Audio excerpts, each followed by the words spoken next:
Hey there, positivity seekers. Welcome to another episode of Incurable Positivity, the podcast where we explore practical ways to shift your thoughts from negative to positive. I'm April Sabral, and with me is the incredible Angie Costa. Together, we co-authored the award-winning book, Incurable Positivity. And we're here to bring those pages to life in this uplifting podcast. Absolutely, April. Our mission is simple: to help you think and feel better. Life throws challenges our way, but it's how we respond that makes all the difference. Today, we've got some tactical tips to share with you that can truly transform your mindset. For more positivity, head to www.incurablepositivity.com. Stay positive, stay inspired. This is Incurable Positivity. Today I woke up and I was like, it's the celebration of Love Day. So you know what? We're going to talk about self-love and celebrating ourselves today. Right, Angie? Ooh, yeah, that's what we're going to talk about. It sounds so beautiful, doesn't it? Self-love. It just sounds so flowery and so positive, and yet it is so difficult, isn't it? It's a tough topic to cover and really a tough practice to incorporate and integrate into your life. Yeah, it really is. Yeah, it does sound fluffy and flowery. It does, but it's really not. I mean, it can be, but it really takes the deep work and the deep commitment to that work, and that's always the struggle for people, you know, facing that, just facing it and like thinking about what we can do. And there's so many articles you can Google, you know, self-love, what does it mean? How do you do it? What are the benefits of it? And I think at the end of the day, it comes down to a practice that, you know, of taking care of, like, we take care of our families, we take care of our kids, but then do we take care of ourselves? Like, that's the, you know. Yes. Yeah, and I think as women, we're such nurturers of everybody else, right? But like we always put ourselves last. Right. All right, so I was up this morning doing my meditation as usual, doing my journaling, and then doing a little bit of tooling around on Google and doing some research. And, you know, I wanted to talk about the benefits of self-love, like what it is, the benefits. And I thought I'd start with just a bit of a reading this morning, because I found this really helpful, especially because we're all about positive thinking, right? And positive thoughts and just creating a positive life. So self-love helps us take care of ourselves, lower stress, and strive for success. But it also protects us from negative thoughts, self-sabotaging thoughts, and pushing ourselves too far. It's important to recognize that knowing what to say no to is just as important as learning when to say yes. When we practice self-love, we accept ourselves for who we are and recognize our worth, which has a healthy impact on our self-esteem.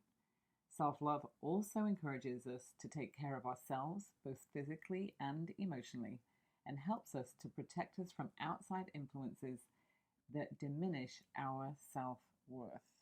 I think that's so powerful, Angie.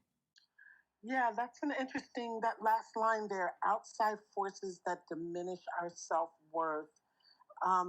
There are so many outside forces, and I'm thinking particularly about social media, but there are also maybe people in our lives or, situations, in terms of our career that we take hits on our self-worth because, there's so many standards that we are expected to live up to.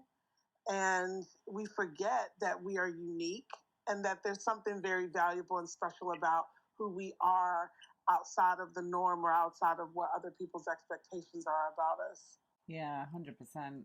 I mean, I struggled with self-love. I might be competent and confident in the work that I do and highly skilled in being a coach and a leader.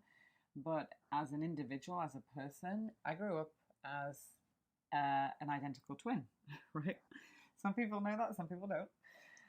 But like you just said about external forces, comparison is something that really kills our self-esteem. We know that from social media, from comparing ourselves. So I grew up being completely compared to somebody at a very early age and living through comparison and kind of having to live up to that external force.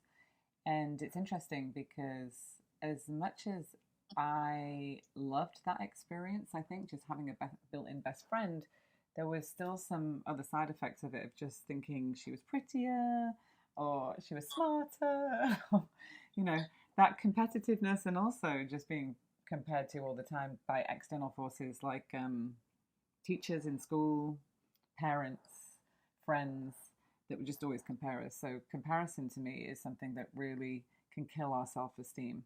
Yeah, it sure can. It sure can. It's so funny. If you've ever been asked the question, "Tell me about yourself," most of us would start with our occupation. Most of us would, because that is how we define ourselves as leaders.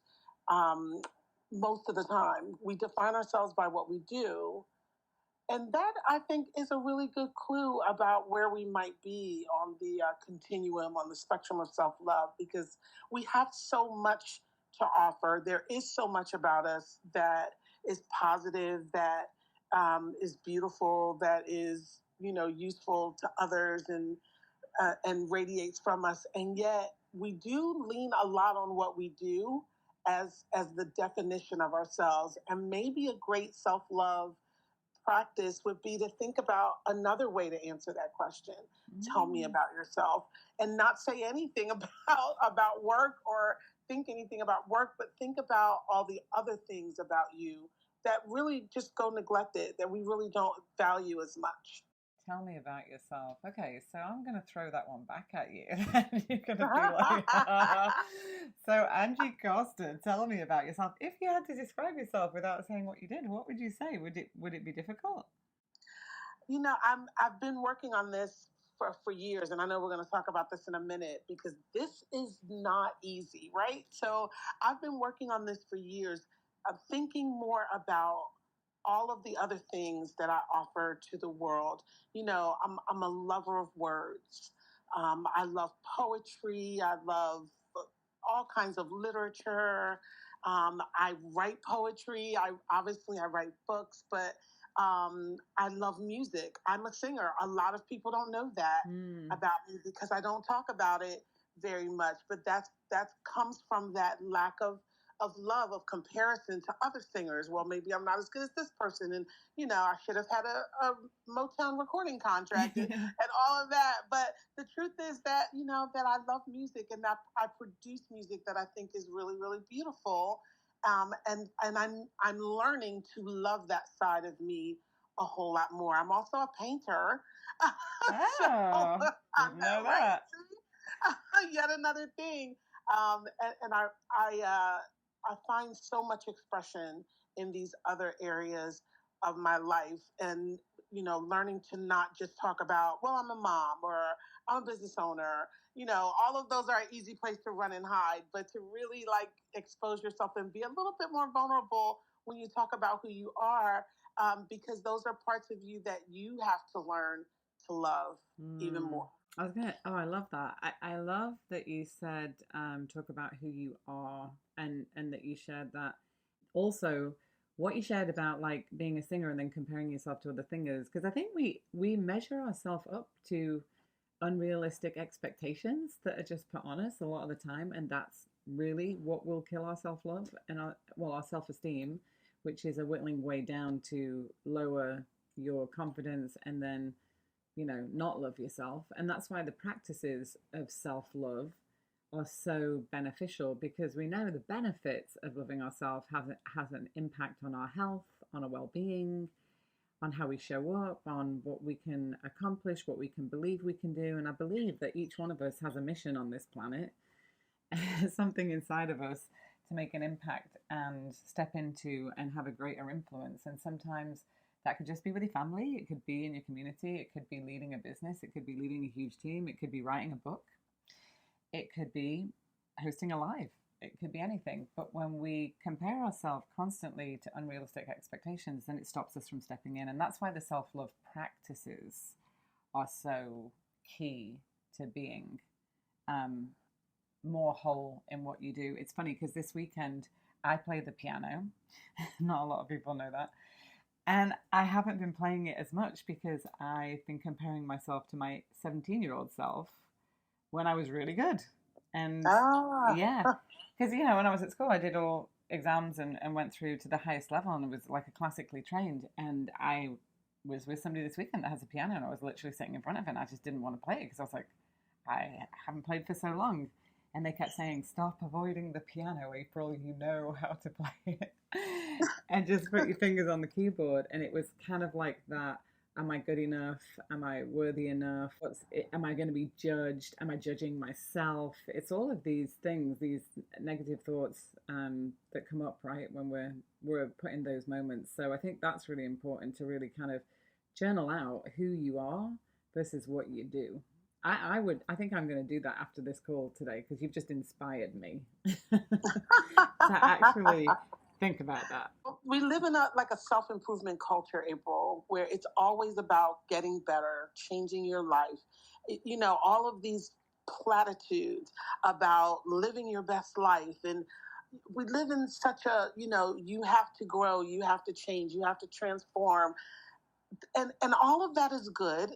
I'm not besmirching that, but I think there's a lot of benefit in taking a moment, even a day of your journaling time, your preparation time in the morning, and just talk about what is good, what you have done, what you have accomplished, how far you have come, and not always be striving, because part of self-love is self-acceptance and accepting who you are, embracing who you are versus saying, I need to get better, I need to lose weight, I need to make more money, I need to get a higher position in my company. Again, all of that is good. We have to have goals. We have to be growing. But if you just said, I'm gonna reserve Monday just to love me and embrace who I already am and what I've already done. Wow, can you imagine how that would transform your life if you just loved and liked you more? Oh gosh, I think I am going to build that into my Monday practice. I absolutely love that. And I 100% agree. Like, I'm in the world, we are, of self development coaching, like many people. And, you can get stuck and wound up in that you're not accomplishing things, and your thoughts can start spiraling down. So it's not about that. It's about continuously accepting yourself, loving yourself, right? And writing out those positive thoughts. I sent some text messages out this morning because it is Valentine's Day and it's a day of celebrating of love. And as much as I don't buy into holidays that much, just myself personally, I know that other people do. And so I wanted to make sure that I got some messages out. And, one of the messages that I sent this morning, and I want to share this because I think this is, important that we do send messages out to people and let them know that we care and love them, because many times, some of our biggest regrets is that we didn't tell somebody how we felt about them. And so as we move into like best practices or things that we can do to continue to build that self-love, this is one of the messages I sent out this morning to my son. Keep dreaming big, son, then keep taking action towards them. Love you. Have a good day. You are worthy of everything you are growing into. Oh, that's great. Yeah, right. And I can't wait for that, because I think sometimes, like you said, in the world of self-development, growing, accomplishing, achieving, sometimes it's about recognizing who you are, what you have, and then accepting that, and then accepting the journey of growth. Like, self-love is a journey of growth, right? And that journey of growth, and just recognizing that in itself is such a great moment to be proud of and be grateful for and celebrate. So I think that's really important, that we tell people today that, that we're proud of them, and that keep knowing that you're worthy of what you're growing into, because so many people don't know that, Angie. Oh, it's so true. I think a lot about football because, players are not supposed to do like too much celebration when they reach the end zone. And I've always hated that rule, because I think, here you are on the field, you've got to get through these gigantic obstacles. You're talking about people, 250 pounds, 300 pounds, and you got to break through all of that and run run the yards and make it into the end zone, and then they don't want you to celebrate. And it's like, to me, I think there should be fireworks, and I think there should be confetti, and the band should play every time you reach the end zone. It's such a great thing. Yeah. And you think, like, in sales organizations, I haven't been in sales in a long time now, but when I was in sales, we would set these lofty goals, and then we would reach those goals, and we would celebrate for like 1 minute. It would be like, it would be at the start of the meeting, congratulations. Okay, so now here's the new goal.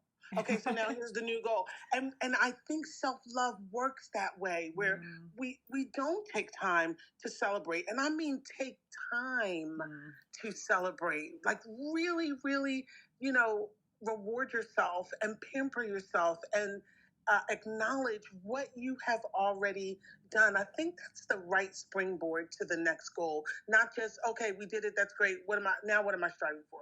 Now what's the next goal? That really brings me back to when I led retail teams, Angie, like majorly. It was like, you're only as good as today's numbers. And tomorrow's a new day. And there were some great, experiences in that, because you get to start every day new, but also it's like, okay, well, yesterday was done. That's not good enough, like it can compound that feeling. So that's what that takes me back to. Yeah. Right. As we move into like some best practices, right, for like self-love, because I think it's always important to think about, the practices that can help us cultivate this more for those, people listening on the podcast. What are some best practices, or some practices that you've practiced over the years, maybe still practice today, in terms of like building that self-esteem, building that self-worth? So I had a coach once tell me that every time you think a negative thought about yourself, that she instructed me to say 7 positive things out loud. So every thought was counteracted with 7 words or 7 statements about myself. And I think that's really a great way to contemplate your thoughts and be very, very aware of what you're thinking. I used to have a habit of saying, oh, God, I'm so stupid. Why did I do that? I'm so stupid. Well, of course I'm not stupid, right? But we say these things about ourselves. Yeah.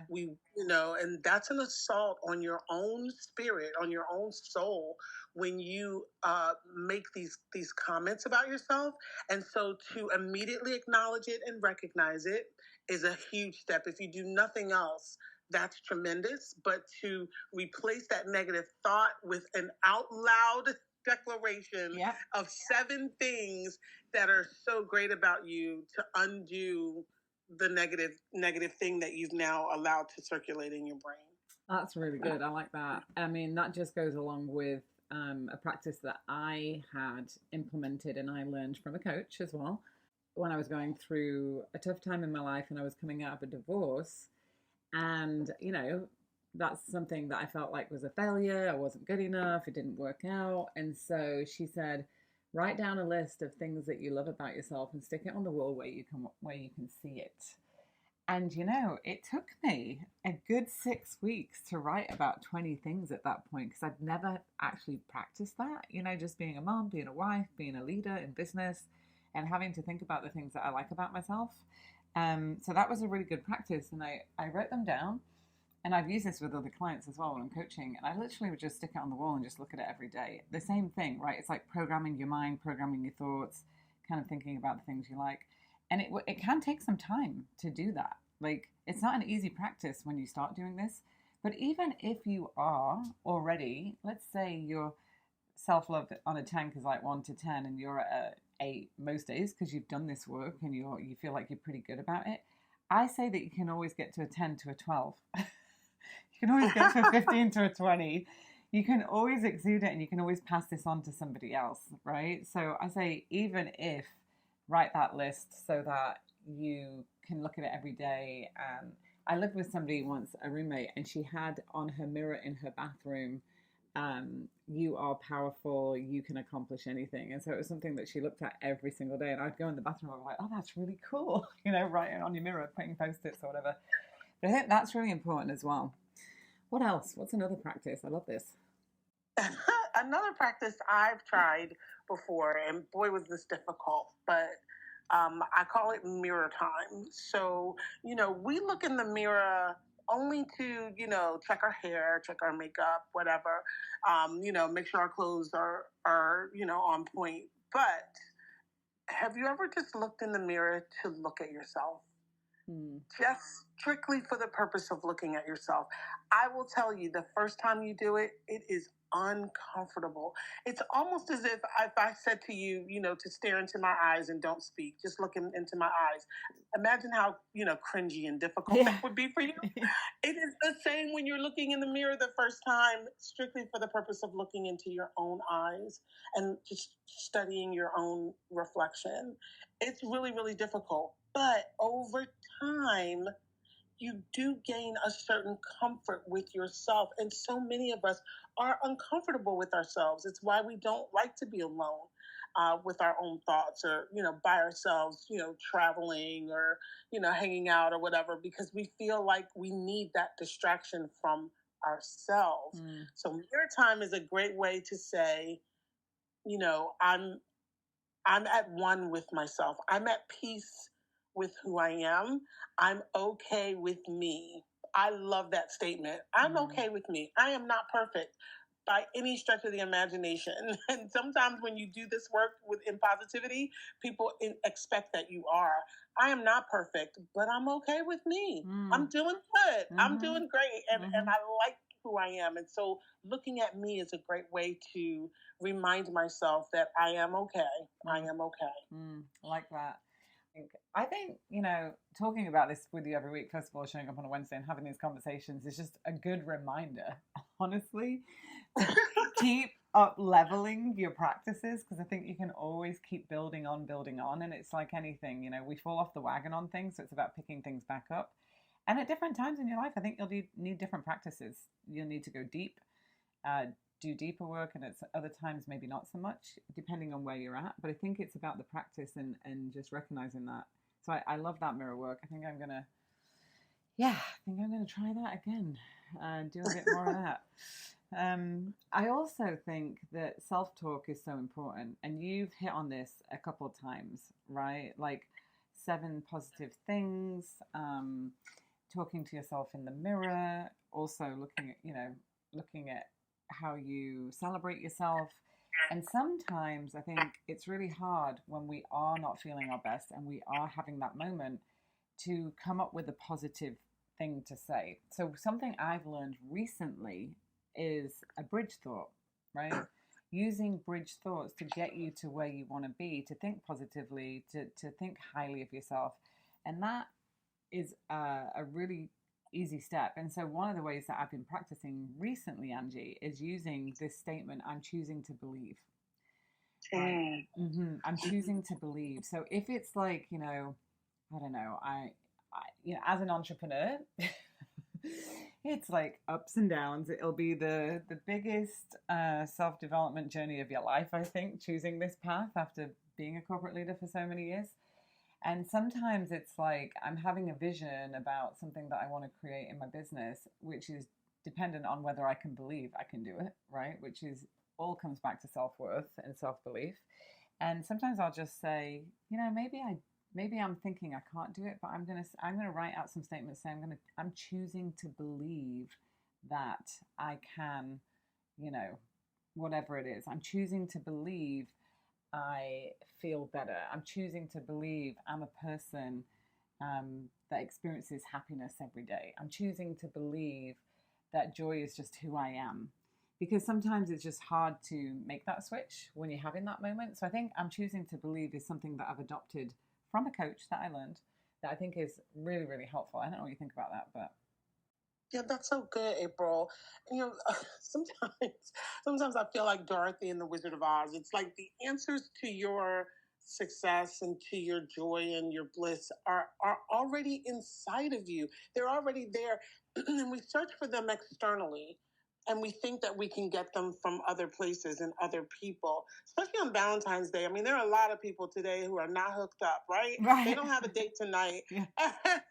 And that can set up some negative thought patterns. that can set up some negative thought patterns. But this choosing to believe is about taking control, and it's about saying that the power is already in me. I've already got the answers. I've already got what it takes to be and to do and to have. So looking outside of myself is not the answer. I'm not going to get it from someone else. It needs to come from within me. I think about this all the time because I always share that I was such a negative person.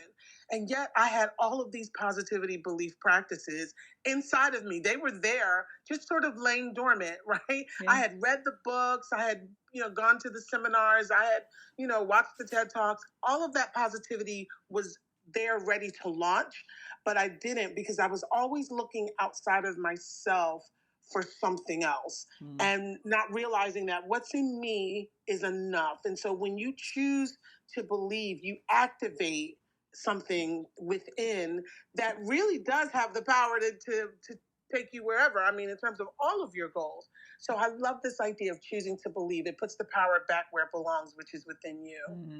I love it. Well, we're coming up on time. It was such a great conversation. I've got some great best practices from you, Angie, that I'm going to up-level my positivity self-love practices.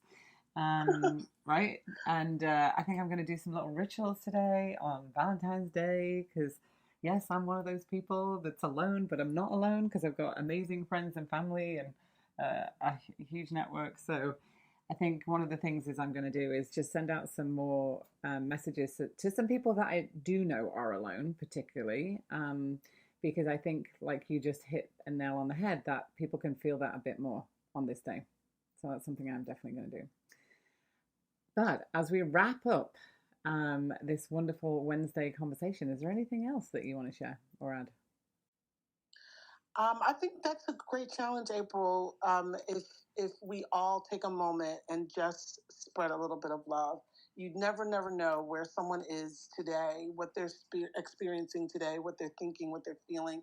If we would all just take 3 minutes and just send 5 or 6 messages to people who, we know closely maybe, or, contact someone we met not too long ago and they made an impact, somebody we met on the airplane, and just say, hey, I think you're pretty awesome. I think that would be such a great thing to do today. And I will bet that you're going to hit somebody who really needed to hear that today. Yeah, wonderful. If you loved this episode, be sure to hit that subscribe button, leave us a review, and head over to incurablepositivity.com where you can get access to lots more resources, the community, and myself and Angie, where we go live with book club and talk about everything positivity. We love you, we appreciate all of you, and until next time, stay positive.